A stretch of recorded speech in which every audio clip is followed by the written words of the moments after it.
ಜಾಗದಲ್ಲಿ ಇವರು play PAN ಮಾಡ್ಬೇಕು ಏನ್ ಮಾಡಿದ್ದಾರೆ, ಕರೆಂಟ್ ಅನ್ನ ತೆಗೆದು ಪೊಲೀಸ್ ಇದ್ದಾರೆ ಏನು ಮಾಡೋಕ್ಕಾಗಲ್ಲ, ಕರೆಂಟ್ ತೆಗೆದ್ರೆ ಹೊಡಿಬಹುದು ಅಂತ ಹೇಳಿ ಪೊಲೀಸ್ಗೂ ಕೂಡ ಏಟ್ ಬಿದ್ದು ಪೊಲೀಸ್ ಪಕ್ಕದ ಬಿದ್ದಿಲ್ಲಿ ರೋಡಲ್ಲಿ ರಸ್ತೆ ನಿಲ್ಲುವಂತ ಸ್ಥಿತಿಗೆ ತಂದಿಸಿದ್ದಾರೆ ಇವರು.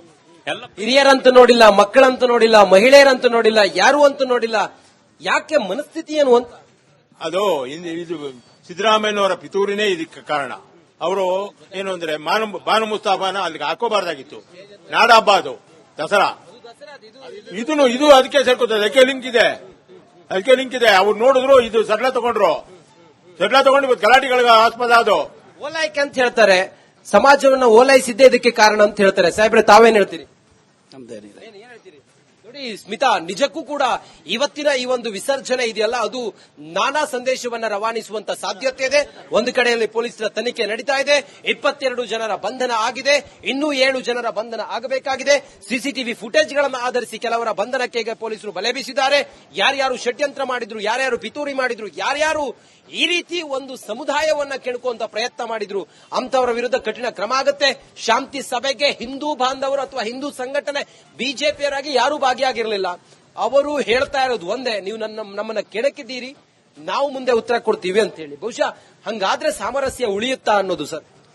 ಈ ಮದ್ದೂರು ಇತಿಹಾಸದಲ್ಲಿ ಯಾವತ್ತೂ ನೋಡಿ 57 ವರ್ಷ ನಮಗೆ ಇಲ್ಲಿ ಯಾವ ತರ ಇದ್ರು ಅಂದ್ರೆ ಹಿಂದೂ ಮುಸ್ಲಿಂ ಒಂದೇ ತರ ಇದ್ದದ್ದು. ಇಲ್ಲಿ ಯಾರು ಇಲ್ಲಿ ಪಿತೂರಿ ಮಾಡಿದ್ದಾರೆ, ಬೇರೆ ಯಾರು ಇವ್ರಿಗೆ ಕುಮ್ಮ ಕೊಟ್ಟಿದ್ದಾರೆ, ಅವ್ರನ್ನ ಹಿಡಿದು ಈ ಕಮಿಟಿಯವ್ರು ಇವರ ಮಟ್ಟ ಹಾಕ್ಬೇಕು. ಇಲ್ಲಿ ಅವರು ನಮ್ಮ ಬಾಂಧವ್ಯ ಇರಬೇಕು ಕರೆಕ್ಟ್ ಆಗಿ ಚೆನ್ನಾಗಿ ಅಂದ್ರೆ ಅವರೇ ಇವ್ರನ್ನ ಯಾರು ಹಿಡಿದು ಕೊಡ್ಬೇಕು ಈ ಸರ್ಕಾರಕ್ಕೆ ಅಲ್ವಾ. ಈಗ ಹೇಳ್ತಾ ಇದಾರೆ ಅವರು ನಮ್ ತಪ್ಪಾಗಿದೆ ಮಾಡಿದ್ದಾರೆ, ಯಾರೋ ಒಬ್ರು ಕ್ಷಮಿಸಿ ಅಂತ. ಅದು ಕ್ಷಮಿಸೋದು ಬೇರೆ, ಮಾಡೋದು ಬೇರೆ. ಈಗ ಆಗಿರೋದನ್ನ ಯಾರು ಸರಿ ಮಾಡ್ತಾರೆ ಹೇಳಿ. ಅದಕ್ಕೆ ಈ ಹಿಂದೂ ಇಲ್ಲಿ ಮುಸ್ಲಿಮ್ಸ್ ಅಂತ ಯಾವತ್ತೂ ಇರಲಿಲ್ಲ. ಇದು ಪ್ರೀತಿಯಿಂದ ಬಂದಂತ ಬಾಂಧವ್ಯ ಅವರು ಸುಮಾರು ಹಳೆಯಿಂದನು.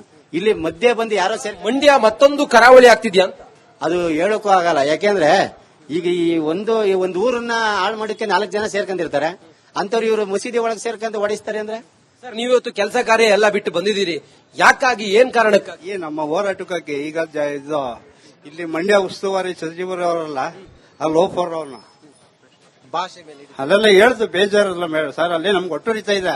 ಅಲ್ಲಿ ಬಂದು ಮಸೀದಿ ಹೋಗಿ ನೋಡಿದ್ದಾನೆ ನೈಟು 8 ಗಂಟೆಲೆ. ಇಲ್ಲಿ ಏನು ಬಂದು ನೋಡ್ಲಿಲ್ವಾ ನಮ್ಮವನು? ಇಲ್ಲೇ ಕೆಲಸ ಇರೋ ಜನಗಳವನು. ಹೇಳ್ರಿ ಸರ್. ಇವಾಗ ನಮ್ಮ ಹಿಂದೂ ಸಹೋದರರು ಒಬ್ರು ಅಲ್ಲಿ ಗಲಾಟೆಯಾದ ಜಾಗದಲ್ಲಿ, ಕಲ್ಲಿಟ್ಟ ಜಾಗದಲ್ಲಿ ಒಬ್ರು ಯಾರಾದ್ರೂ ನಮ್ಮ ಹಿಂದೂ ಸಹೋದರರು ತೀರೋದ್ರೆ ತಮಟೆ ನಗಾರಿ ಹೊಡೆಯುವಂಗಿಲ್ಲ ಅಂತಂದ್ರೆ ಅಲ್ಲಿಗೆ ಈ ಸರ್ಕಾರ ಯಾವ ಲೆಕ್ಕಾಚಾರದಲ್ಲಿ ನಡೆಸ್ತಾ ಇದ್ದಾರೆ, ಅವ್ರಿಗೆ ಯಾವ ತರ ಪಿತೂರಿ ಕೊಡ್ತಾ ಇದ್ದಾರೆ.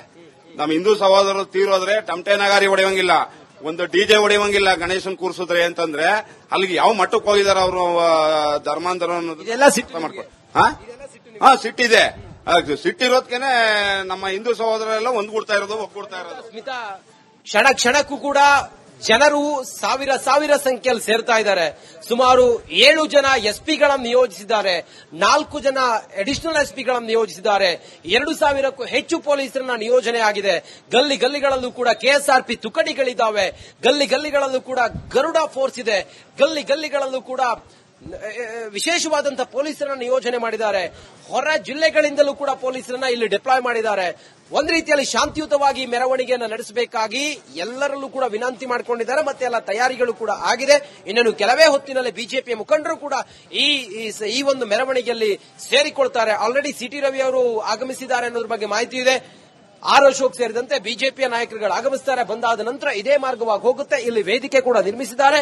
ಈ ವೇದಿಕೆಯಲ್ಲಿ ಮಾತನಾಡಿ ಇಲ್ಲಿಂದ ಹೋಗುತ್ತೆ ಹೊಳೆ ಆಂಜನೇಯ ಸ್ವಾಮಿ ದೇವಸ್ಥಾನಕ್ಕೆ ಹೋಗಿ ಅಲ್ಲಿ ವಿಸರ್ಜನೆ ಆಗುತ್ತೆ. ಕೊಲ್ಲಿ ಸರ್ಕಲ್ ವರೆಗೂ ಕೂಡ ಮೆರವಣಿಗೆಗೆ ಅವಕಾಶ ಇದೆ.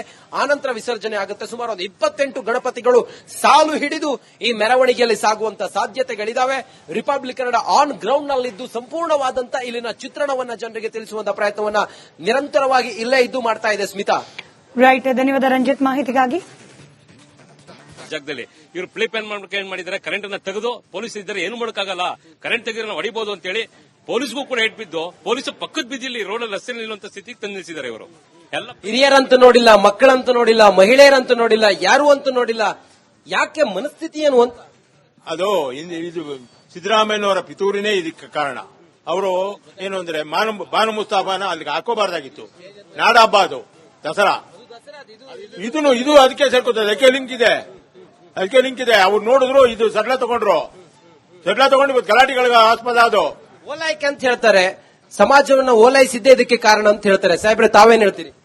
ನಮ್ದೇನಿದೆ ನೋಡಿ ಸ್ಮಿತಾ, ನಿಜಕ್ಕೂ ಕೂಡ ಇವತ್ತಿನ ಈ ಒಂದು ವಿಸರ್ಜನೆ ಇದೆಯಲ್ಲ, ಅದು ನಾನಾ ಸಂದೇಶವನ್ನ ರವಾನಿಸುವಂತ ಸಾಧ್ಯತೆ ಇದೆ. ಒಂದು ಕಡೆಯಲ್ಲಿ ಪೊಲೀಸರ ತನಿಖೆ ನಡೀತಾ ಇದೆ, 22 ಜನರ ಬಂಧನ ಆಗಿದೆ, ಇನ್ನೂ 7 ಜನರ ಬಂಧನ ಆಗಬೇಕಾಗಿದೆ. ಸಿಸಿಟಿವಿ ಫುಟೇಜ್ಗಳನ್ನು ಆಧರಿಸಿ ಕೆಲವರ ಬಂಧನಕ್ಕೆ ಈಗ ಪೊಲೀಸರು ಬಲೆ ಬೀಸಿದ್ದಾರೆ. ಯಾರ್ಯಾರು ಷಡ್ಯಂತ್ರ ಮಾಡಿದ್ರು, ಯಾರ್ಯಾರು ಪಿತೂರಿ ಮಾಡಿದ್ರು, ಯಾರ್ಯಾರು ಈ ರೀತಿ ಒಂದು ಸಮುದಾಯವನ್ನ ಕೆಣಕುವಂತ ಪ್ರಯತ್ನ ಮಾಡಿದ್ರು ಅಂತವರ ವಿರುದ್ಧ ಕಠಿಣ ಕ್ರಮ ಆಗುತ್ತೆ. ಶಾಂತಿ ಸಭೆಗೆ ಹಿಂದೂ ಬಾಂಧವರು ಅಥವಾ ಹಿಂದೂ ಸಂಘಟನೆ ಬಿಜೆಪಿಯರಾಗಿ ಯಾರೂ ಭಾಗಿಯಾಗಿರಲಿಲ್ಲ. ಅವರು ಹೇಳ್ತಾ ಇರೋದು ಒಂದೇ, ನೀವು ನಮ್ಮನ್ನ ಕೆಣಕಿದ್ದೀರಿ, ನಾವು ಮುಂದೆ ಉತ್ತರ ಕೊಡ್ತೀವಿ ಅಂತ ಹೇಳಿ. ಬಹುಶಃ ಹಂಗಾದ್ರೆ ಸಾಮರಸ್ಯ ಉಳಿಯುತ್ತಾ ಅನ್ನೋದು ಸರ್. ಈ ಮದ್ದೂರು ಇತಿಹಾಸದಲ್ಲಿ ಯಾವತ್ತೂ ನೋಡಿ 57 ವರ್ಷ ನಮಗೆ ಇಲ್ಲಿ ಯಾವ ತರ ಇದ್ರು ಅಂದ್ರೆ ಹಿಂದೂ ಮುಸ್ಲಿಂ ಒಂದೇ ತರ ಇದ್ದದ್ದು. ಇಲ್ಲಿ ಯಾರು ಇಲ್ಲಿ ಪಿತೂರಿ ಮಾಡಿದ್ದಾರೆ, ಬೇರೆ ಯಾರು ಇವ್ರಿಗೆ ಕುಮ್ಮ ಕೊಟ್ಟಿದ್ದಾರೆ, ಅವ್ರನ್ನ ಹಿಡಿದು ಈ ಕಮಿಟಿಯವ್ರು ಇವರ ಮಟ್ಟ ಹಾಕ್ಬೇಕು. ಇಲ್ಲಿ ಅವರು ನಮ್ಮ ಬಾಂಧವ್ಯ ಇರ್ಬೇಕು ಕರೆಕ್ಟ್ ಆಗಿ ಚೆನ್ನಾಗಿ ಅಂದ್ರೆ ಅವರೇ ಇವ್ರನ್ನ ಯಾರು ಹಿಡಿದು ಕೊಡ್ಬೇಕು ಈ ಸರ್ಕಾರಕ್ಕೆ ಅಲ್ವಾ. ಈಗ ಹೇಳ್ತಾ ಇದಾರೆ ಅವರು ನಮ್ ತಪ್ಪಾಗಿದೆ ಮಾಡಿದ್ದಾರೆ, ಯಾರೋ ಒಬ್ರು ಕ್ಷಮಿಸಿ ಅಂತ. ಅದು ಕ್ಷಮಿಸೋದು ಬೇರೆ, ಮಾಡೋದು ಬೇರೆ. ಈಗ ಆಗಿರೋದನ್ನ ಯಾರು ಸರಿ ಮಾಡ್ತಾರೆ? ಆಗಿರೋದು ಯಾರು ಸರಿ ಮಾಡ್ತಾರೆ ಹೇಳಿ? ಅದಕ್ಕೆ ಈ ಹಿಂದೂ ಇಲ್ಲಿ ಮುಸ್ಲಿಮ್ಸ್ ಅಂತ ಯಾವತ್ತೂ ಇರಲಿಲ್ಲ. ಇದು ಪ್ರೀತಿಯಿಂದ ಬಂದಂತ ಬಾಂಧವ್ಯ ಅವರು ಸುಮಾರು ಹಳೆಯಿಂದನು. ಇಲ್ಲಿ ಮಧ್ಯೆ ಬಂದು ಯಾರೋ ಸೇರಿ ಮಂಡ್ಯ ಮತ್ತೊಂದು ಕರಾವಳಿ ಆಗ್ತಿದ್ಯಾ ಅಂತ ಅದು ಹೇಳೋಕ್ಕೂ ಆಗಲ್ಲ. ಯಾಕೆಂದ್ರೆ ಈಗ ಈ ಒಂದು ಊರನ್ನ ಹಾಳು ಮಾಡಕ್ಕೆ 4 ಜನ ಸೇರ್ಕೊಂಡಿರ್ತಾರೆ, ಅಂತವ್ರು ಇವರು ಮಸೀದಿ ಒಳಗೆ ಸೇರ್ಕೊಂಡು ಹೊಡಿಸ್ತಾರೆ ಅಂದ್ರೆ. ಸರ್, ನೀವಿವತ್ತು ಕೆಲಸ ಕಾರ್ಯ ಎಲ್ಲ ಬಿಟ್ಟು ಬಂದಿದ್ದೀರಿ, ಯಾಕಾಗಿ, ಏನ್ ಕಾರಣಕ್ಕಾಗಿ? ಈ ನಮ್ಮ ಹೋರಾಟಕ್ಕೆ ಈಗ ಇದು ಇಲ್ಲಿ ಮಂಡ್ಯ ಉಸ್ತುವಾರಿ ಸಚಿವರು ಅವರಲ್ಲ, ಅಲ್ಲಿ ಹೋಗ್ಬಾರ್ದು ಅವ್ರನ್ನ ಭಾಷೆ ಮೇಲೆ ಅಲ್ಲೆಲ್ಲ ಹೇಳ್ದು ಬೇಜಾರಲ್ಲ ಸರ್. ಅಲ್ಲಿ ನಮ್ಗೆ ಒಟ್ಟುರಿತಾ ಇದೆ. ಅಲ್ಲಿ ಬಂದು ಮಸೀದಿ ಹೋಗಿ ನೋಡಿದ್ದಾನೆ ನೈಟು 8 ಗಂಟೆಲೆ. ಇಲ್ಲಿ ಏನು ಬಂದು ನೋಡ್ಲಿಲ್ವಾ ನಮ್ಮವನು? ಇಲ್ಲೇ ಕೆಲಸ ಇರೋ ಜನಗಳವನು. ಹೇಳ್ರಿ ಸರ್. ಇವಾಗ ನಮ್ಮ ಹಿಂದೂ ಸಹೋದರರು ಒಬ್ರು ಅಲ್ಲಿ ಗಲಾಟೆಯಾದ ಜಾಗದಲ್ಲಿ ಕಲ್ಲಿಟ್ಟ ಜಾಗದಲ್ಲಿ ಒಬ್ರು ಯಾರಾದ್ರೂ ನಮ್ಮ ಹಿಂದೂ ಸಹೋದರರು ತೀರೋದ್ರೆ ತಮಟೆ ನಗಾರಿ ಹೊಡೆಯುವಂಗಿಲ್ಲ ಅಂತಂದ್ರೆ ಅಲ್ಲಿಗೆ ಈ ಸರ್ಕಾರ ಯಾವ ಲೆಕ್ಕಾಚಾರದಲ್ಲಿ ನಡೆಸ್ತಾ ಇದ್ದಾರೆ, ಅವ್ರಿಗೆ ಯಾವ ತರ ಪಿತೂರಿ ಕೊಡ್ತಾ ಇದ್ದಾರೆ. ನಮ್ಮ ಹಿಂದೂ ಸಹೋದರರು ತೀರೋದ್ರೆ ತಮಟೆ ನಗಾರಿ ಹೊಡೆಯುವಂಗಿಲ್ಲ, ಒಂದು ಡಿಜೆ ಹೊಡೆಯುವಂಗಿಲ್ಲ ಗಣೇಶನ್ ಕೂರ್ಸಿದ್ರೆ ಅಂತಂದ್ರೆ ಅಲ್ಲಿಗೆ ಯಾವ ಮಟ್ಟಕ್ಕೆ ಹೋಗಿದಾರೆ ಅವರು ಧರ್ಮಾಂತರ ಮಾಡ್ಕೊಂಡು. ಸಿಟ್ಟಿದೆ. ಸಿಟ್ಟಿರೋದ್ಕೇನೆ ನಮ್ಮ ಹಿಂದೂ ಸಹೋದರೆಲ್ಲ ಒಗ್ಗೂಡ್ತಾ ಇರೋದು. ಸ್ಮಿತಾ, ಕ್ಷಣಕ್ಕೂ ಕೂಡ ಜನರು ಸಾವಿರ ಸಂಖ್ಯೆಯಲ್ಲಿ ಸೇರ್ತಾ ಇದ್ದಾರೆ. ಸುಮಾರು 7 ಜನ ಎಸ್ಪಿಗಳನ್ನು ನಿಯೋಜಿಸಿದ್ದಾರೆ, 4 ಜನ ಅಡಿಷನಲ್ ಎಸ್ಪಿಗಳನ್ನು ನಿಯೋಜಿಸಿದ್ದಾರೆ, 2,000ಕ್ಕೂ ಹೆಚ್ಚು ಪೊಲೀಸರನ್ನ ನಿಯೋಜನೆ ಆಗಿದೆ. ಗಲ್ಲಿಗಳಲ್ಲೂ ಕೂಡ ಕೆಎಸ್ಆರ್ಪಿ ತುಕಡಿಗಳಿದ್ದಾವೆ, ಗಲ್ಲಿಗಳಲ್ಲೂ ಕೂಡ ಗರುಡ ಫೋರ್ಸ್ ಇದೆ, ಗಲ್ಲಿಗಳಲ್ಲೂ ಕೂಡ ವಿಶೇಷವಾದಂತಹ ಪೊಲೀಸರನ್ನ ನಿಯೋಜನೆ ಮಾಡಿದ್ದಾರೆ. ಹೊರ ಜಿಲ್ಲೆಗಳಿಂದಲೂ ಕೂಡ ಪೊಲೀಸರನ್ನ ಇಲ್ಲಿ ಡಿಪ್ಲಾಯ್ ಮಾಡಿದ್ದಾರೆ. ಒಂದು ರೀತಿಯಲ್ಲಿ ಶಾಂತಿಯುತವಾಗಿ ಮೆರವಣಿಗೆಯನ್ನು ನಡೆಸಬೇಕಾಗಿ ಎಲ್ಲರಲ್ಲೂ ಕೂಡ ವಿನಂತಿ ಮಾಡಿಕೊಂಡಿದ್ದಾರೆ. ಮತ್ತೆ ಎಲ್ಲ ತಯಾರಿಗಳು ಕೂಡ ಆಗಿದೆ. ಇನ್ನೇನು ಕೆಲವೇ ಹೊತ್ತಿನಲ್ಲಿ ಬಿಜೆಪಿಯ ಮುಖಂಡರು ಕೂಡ ಈ ಒಂದು ಮೆರವಣಿಗೆಯಲ್ಲಿ ಸೇರಿಕೊಳ್ತಾರೆ. ಆಲ್ರೆಡಿ ಸಿಟಿ ರವಿ ಅವರು ಆಗಮಿಸಿದ್ದಾರೆ ಅನ್ನೋದ್ರ ಬಗ್ಗೆ ಮಾಹಿತಿ ಇದೆ. ಆರ್ ಅಶೋಕ್ ಸೇರಿದಂತೆ ಬಿಜೆಪಿಯ ನಾಯಕರುಗಳು ಆಗಮಿಸುತ್ತಾರೆ. ಬಂದಾದ ನಂತರ ಇದೇ ಮಾರ್ಗವಾಗಿ ಹೋಗುತ್ತೆ. ಇಲ್ಲಿ ವೇದಿಕೆ ಕೂಡ ನಿರ್ಮಿಸಿದ್ದಾರೆ. ಈ ವೇದಿಕೆಯಲ್ಲಿ ಮಾತನಾಡಿ ಇಲ್ಲಿಂದ ಹೋಗುತ್ತೆ ಹೊಳೆ ಆಂಜನೇಯ ಸ್ವಾಮಿ ದೇವಸ್ಥಾನಕ್ಕೆ ಹೋಗಿ ಅಲ್ಲಿ ವಿಸರ್ಜನೆ ಆಗುತ್ತೆ. ಕೊಲ್ಲಿ ಸರ್ಕಲ್ ವರೆಗೂ ಕೂಡ ಮೆರವಣಿಗೆಗೆ ಅವಕಾಶ ಇದೆ. ಆನಂತರ ವಿಸರ್ಜನೆ ಆಗುತ್ತೆ. ಸುಮಾರು 28 ಗಣಪತಿಗಳು ಸಾಲು ಹಿಡಿದು ಈ ಮೆರವಣಿಗೆಯಲ್ಲಿ ಸಾಗುವಂತ ಸಾಧ್ಯತೆಗಳಿದಾವೆ. ರಿಪಬ್ಲಿಕ್ ಕನ್ನಡ ಆನ್ ಗ್ರೌಂಡ್ ನಲ್ಲಿದ್ದು ಸಂಪೂರ್ಣವಾದಂತ ಇಲ್ಲಿನ ಚಿತ್ರಣವನ್ನ ಜನರಿಗೆ ತಿಳಿಸುವಂತ ಪ್ರಯತ್ನವನ್ನ ನಿರಂತರವಾಗಿ ಇಲ್ಲೇ ಇದ್ದು ಮಾಡ್ತಾ ಇದೆ. ಸ್ಮಿತಾ, ರೈಟ್, ಧನ್ಯವಾದ ರಂಜಿತ್ ಮಾಹಿತಿಗಾಗಿ.